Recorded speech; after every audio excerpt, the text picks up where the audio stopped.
Leviticus 24 through 25. The Lord said to Moses, "Command the Israelites to bring you clear oil of pressed olives for the light, so that the lamps may be kept burning continually. Outside the curtain that shields the ark of the covenant law, in the tent of meeting, Aaron is to tend the lamps before the Lord from evening till morning, continually. This is to be a lasting ordinance for the generations to come. The lamps on the pure gold lampstand before the Lord must be tended continually. Take the finest flour and bake 12 loaves of bread, using 2/10 of an ephah for each loaf. Arrange them in 2 stacks, 6 in each stack, on the table of pure gold before the Lord. By each stack, put some pure incense as a memorial portion, to represent the bread and to be a food offering presented to the Lord. This bread is to be set out before the Lord regularly, Sabbath after Sabbath, on behalf of the Israelites, as a lasting covenant. It belongs to Aaron and his sons, who are to eat it in the sanctuary area, because it is a most holy part of their perpetual share of the food offerings presented to the Lord. Now the son of an Israelite mother and an Egyptian father went out among the Israelites, and a fight broke out in the camp between him and an Israelite. The son of the Israelite woman blasphemed the name of the Lord with a curse, so they brought him to Moses. His mother's name was Shelomith, the daughter of Dibri, the Danite. They put him in custody until the will of the Lord should be made clear to them. Then the Lord said to Moses, "Take the blasphemer outside the camp. All those who heard him are to lay their hands on his head, and the entire assembly is to stone him. Say to the Israelites, anyone who curses their God will be held responsible. Anyone who blasphemes the name of the Lord is to be put to death. The entire assembly must stone them, whether foreigner or native born. When they blaspheme the name, they are to be put to death. Anyone who takes the life of a human being is to be put to death. Anyone who takes the life of someone's animal must make restitution, life for life. Anyone who injures their neighbor is to be injured in the same manner, fracture for fracture, eye for eye, tooth for tooth. The one who has inflicted the injury must suffer the same injury. Whoever kills an animal must make restitution, but whoever kills a human being is to be put to death. You are to have the same law for the foreigner and the native born. I am the Lord your God."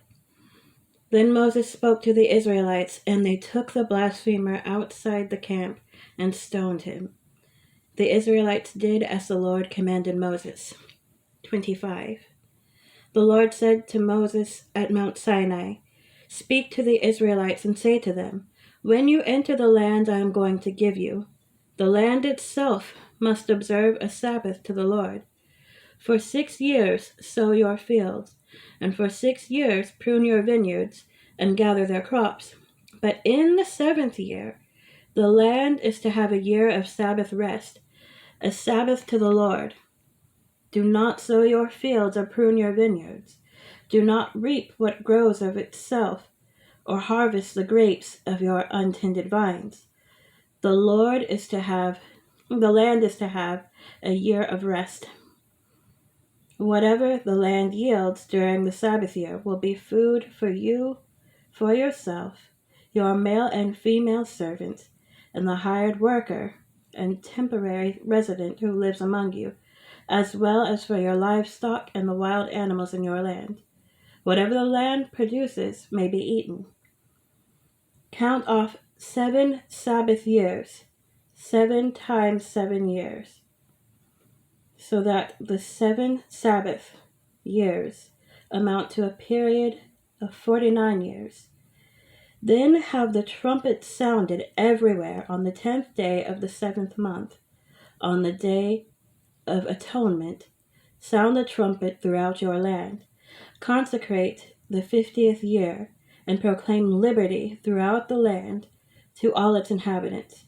It shall be a jubilee for you. It shall be a jubilee for you.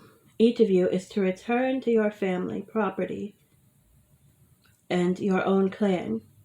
The 50th year shall be a jubilee for you. Do not sow and do not reap what grows of itself, or harvest the untended vines. For it is a jubilee, and is to be holy for you. Eat only what is taken directly from the fields. In this year of jubilee, everyone is to return to their own property. If you sell land to any of your own people or buy land from them, do not take advantage of each other. You are to buy from your own people on the basis of the number of years since the Jubilee, and they are to sell to you on the basis of the number of years left for harvesting crops.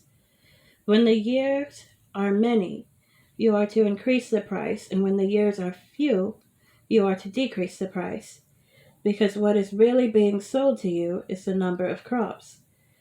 Do not take advantage of each other, but fear your God. I am the Lord your God. Follow my decrees, and be careful to obey my laws, and you will live safely in the land. Then the land will yield its fruit, and you will eat your fill and live there in safety.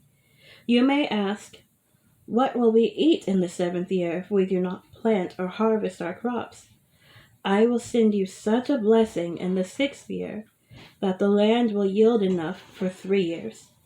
While you plant during the 8th year, you will eat from the old crop and will continue to eat from it until the harvest of the 9th year comes in.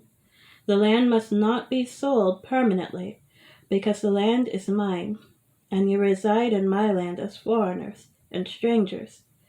Throughout the land that you hold as a possession, you must provide for the redemption of the land. If one of your fellow Israelites becomes poor and sells some of their property, their nearest relative is to come and redeem what they have sold. If, however, there is no one to redeem it for them, but later on they prosper and acquire sufficient means to redeem it themselves, they are to determine the value for the years since they sold it and refund the balance to the one to whom they sold it. They can then go back to their own property, but if they do not acquire the means to repay, what was sold will remain in the possession of the buyer until the year of Jubilee. It will be returned in the Jubilee, and they can then go back to their own property.